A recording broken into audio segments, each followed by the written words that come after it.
Welcome, everyone.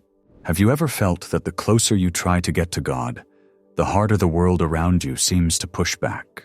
Have you ever felt that when you make a sincere resolve to pray, to be better, to love more deeply, that invisible forces seem to conspire to discourage you, to frighten you, or to make you feel utterly alone?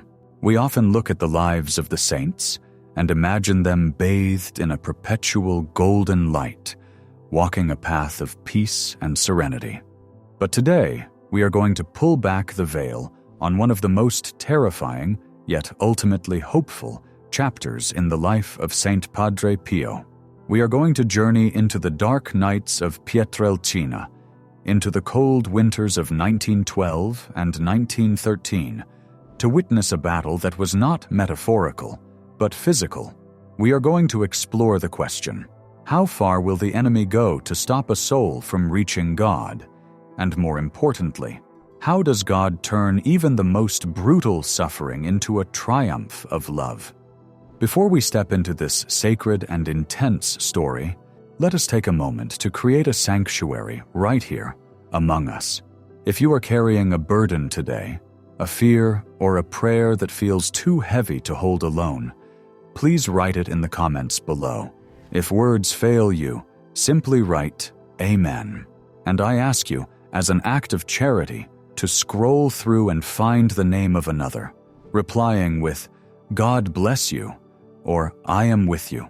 In this way, we ensure that no one here walks through the valley alone. To understand the harrowing events we are about to describe, we must first understand the battlefield. The year is 1912. Padre Pio is not yet the famous elderly friar with the white beard and the stigmata visible on his hands. He is young, in his mid-20s, and he is incredibly frail. He is a mystery to his doctors and a worry to his superiors. A mysterious illness, characterized by high fevers and an inability to digest food, has forced him out of the monastery and back to his family home in Pietrelcina. To the outside observer, he looks like a broken man, a failed friar, too sick to live the community life, isolated in a small room in a rural Italian town. But in the spiritual realm, something entirely different was happening. This young priest was not broken. He was being forged. He was burning with a love for God so intense that it became a beacon, a blinding light that terrified the kingdom of darkness.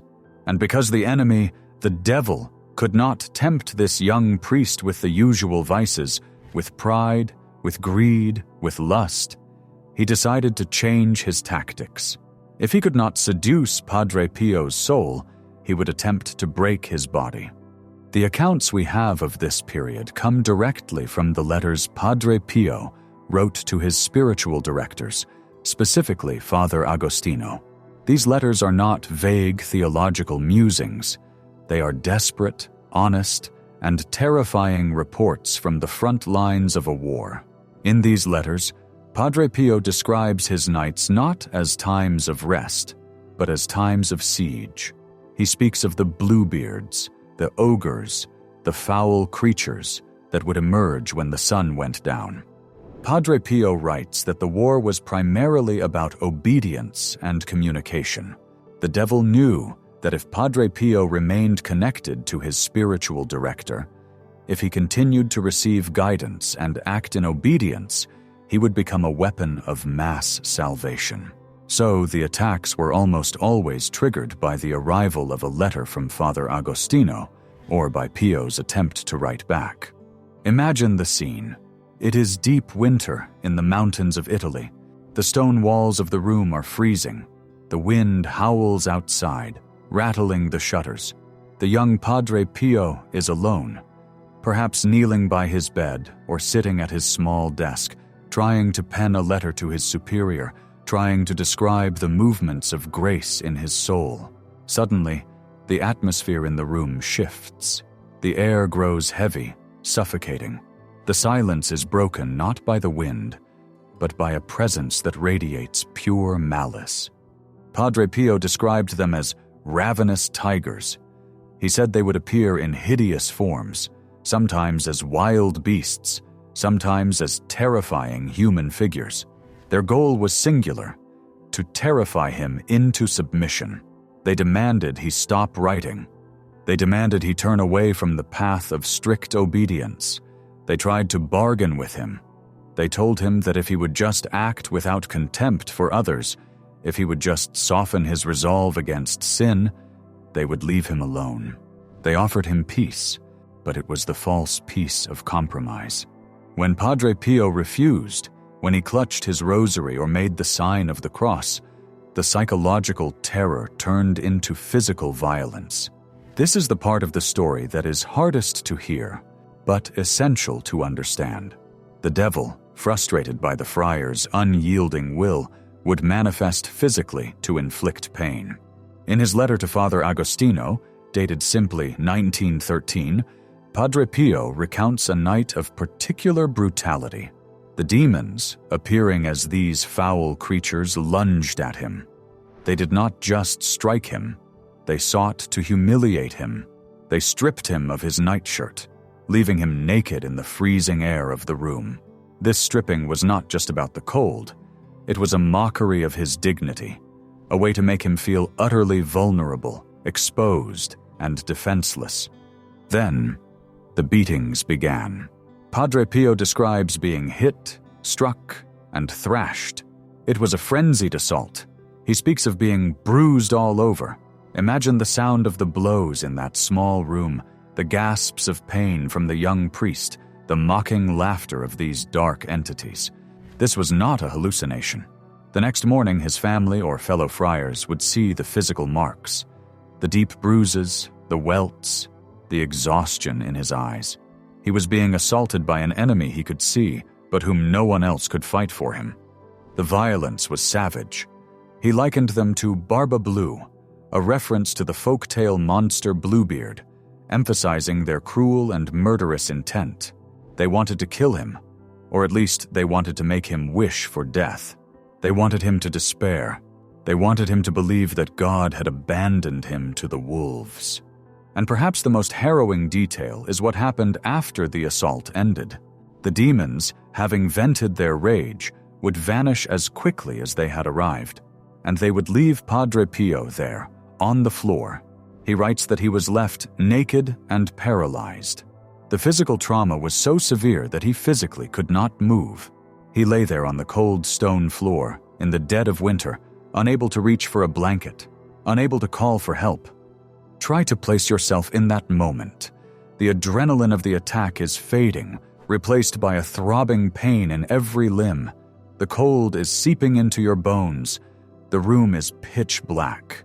You are naked, humiliated, and alone. The silence returns. But now it is the silence of aftermath. This is the moment where faith is truly tested. It is easy to believe in God when the sun is shining and the prayers are sweet.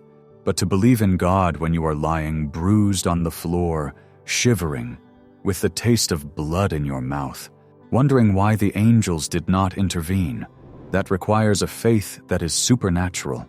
Padre Pio lay there, sometimes for hours. He was unable to get back into his bed. He writes that he remained in that state until Jesus eventually came. This is the turning point of the narrative. This is where the horror gives way to a beauty so profound it brings tears to the eyes. After the storm, after the violence, the young priest would not curse God. He would wait, and in the depths of that suffering, the Lord would appear. Padre Pio describes these visitations with a simplicity that is heartbreaking. He does not describe Jesus coming as a mighty warrior to chase the demons away, because the demons were already gone. He describes Jesus coming as a comforter. He speaks of the tenderness of the Lord. In one famous exchange, after a particularly brutal night, Padre Pio asked the Lord, "Jesus, where were you when those cruel monsters were beating me?" It is the question we all ask in our suffering. Where were you? And Jesus answered him, "I was right there, inside you, witnessing your struggle and very pleased with your fidelity." Let those words sink into your heart. I was right there. God had not abandoned him. God had permitted the trial because he knew Padre Pio could withstand it. not by his own strength, but by the strength of grace. The devil thought he was breaking Padre Pio, stripping him of his dignity. But in reality, the devil was only stripping away the earthly attachments, polishing the mirror of Pio's soul until it could reflect Christ perfectly. The paralysis on the floor was not a defeat. It was a participation in the passion. Padre Pio was sharing in the scourging at the pillar. He was sharing in the stripping of Jesus on Calvary. He was learning, in the most visceral way possible, what it means to be a victim soul, one who freely accepts suffering to help carry the cross of the world. These attacks continued for a long time. They were the crucible in which the saint was formed. But we must also look at the role of the guardian angel in these stories, for it adds a layer of profound humanity and even a touch of humor to the darkness. Padre Pio had a lifelong, intimate relationship with his guardian angel. He spoke to him as a brother. But during these assaults, the angel often seemed to disappear. On one occasion, while the demons were beating him, Padre Pio called out desperately to his little angel for help, but the angel did not come. Later, when the attack was over and the angel reappeared, Padre Pio, with his characteristic fiery Italian temperament, scolded the angel. He said, "You have the bad habit of disappearing when I need you most." The angel's response? He simply smiled. He explained to Padre Pio that Jesus wanted him to endure this struggle alone, to strengthen his merit. The angel explained that for true holiness to be forged, the soul must sometimes walk through the valley of the shadow of death without any consolations, relying only on naked faith. This tells us something vital about our own struggles. When we feel abandoned, when we feel that our prayers are hitting the ceiling, when we feel that our angels are sleeping, it is not because we are forgotten. It is because we are being trusted. God trusts us to hold on. He trusts us to say, "I believe," even when every sense in our body screams that we are alone. The purpose of these attacks, as Padre Pio noted, was to stop his spiritual progress and his correspondence. The devil knew that through these letters, Padre Pio was learning the science of the soul. He was learning discernment. He was submitting his will to the Church. And the enemy hates nothing more than humility and obedience. The demons would try to blur his vision so he couldn't read the letters. They would try to destroy the paper, but they failed. Every beating, every bruise, every moment of shivering nakedness on the floor only served to make Padre Pio more determined. He realized that if the enemy was fighting this hard, the prize must be immense. He wrote to Father Agostino, "They are very angry because I am writing to you. They suggest to me that I should not be so open with you, but Jesus is with me." Jesus is with me. That is the anchor. We must also reflect on the symbolism of the stripping. In the spiritual life, there is a concept known as kenosis, an emptying of self. We are often full of ourselves, our comfort, our reputation, our physical safety, our ego. For God to fill us, we must be emptied. Usually this happens slowly, through the small trials of life.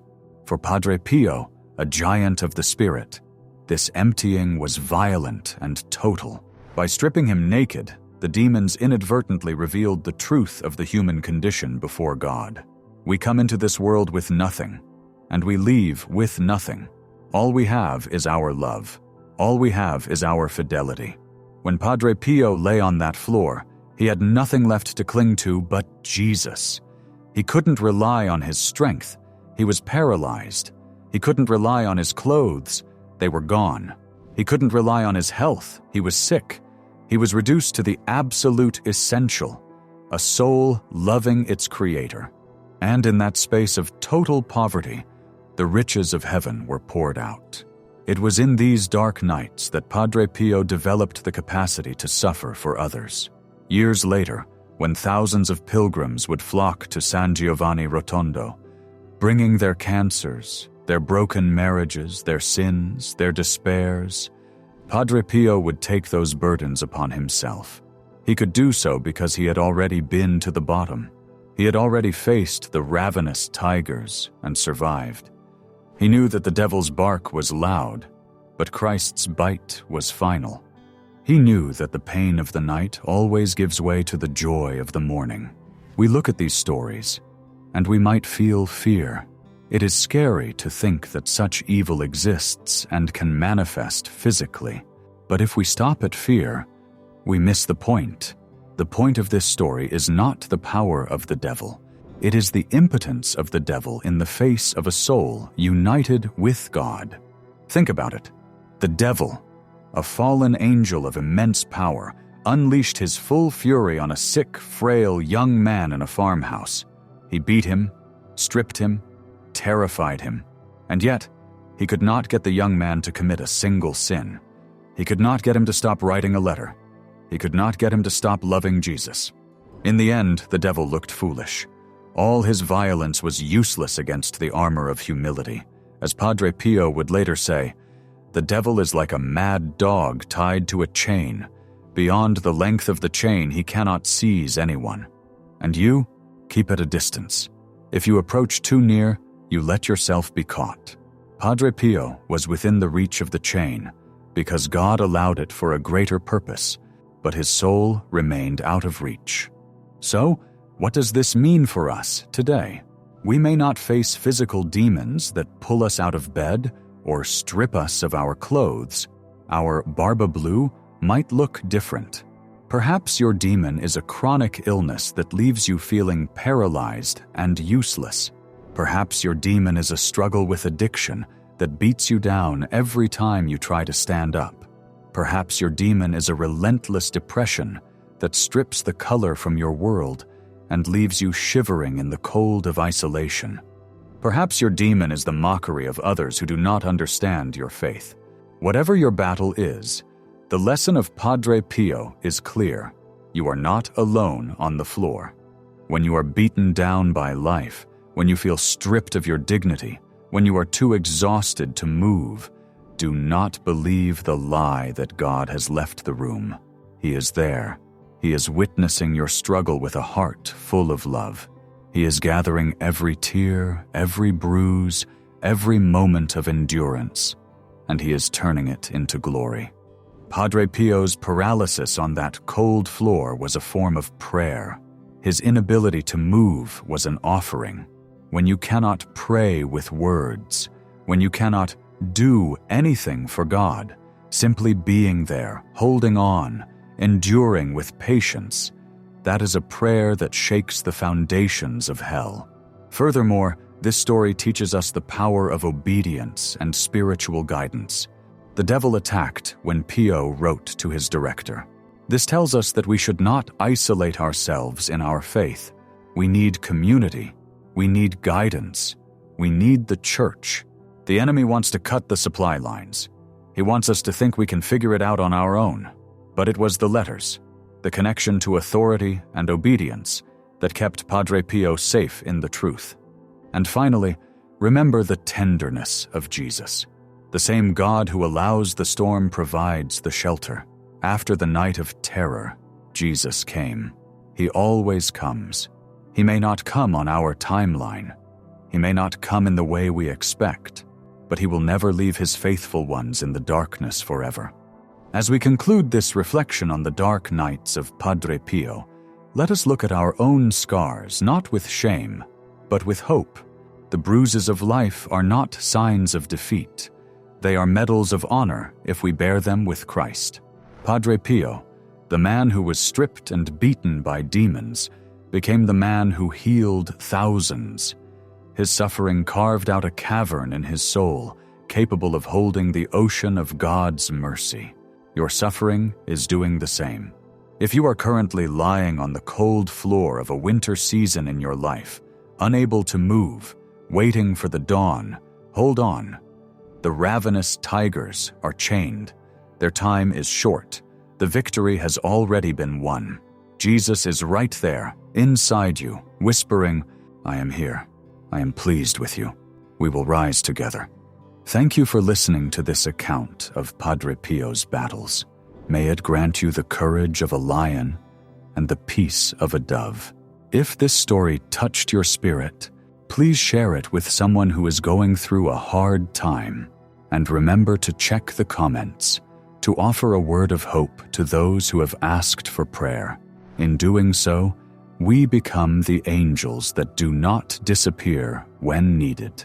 Until next time, may God bless you and keep fighting the good fight.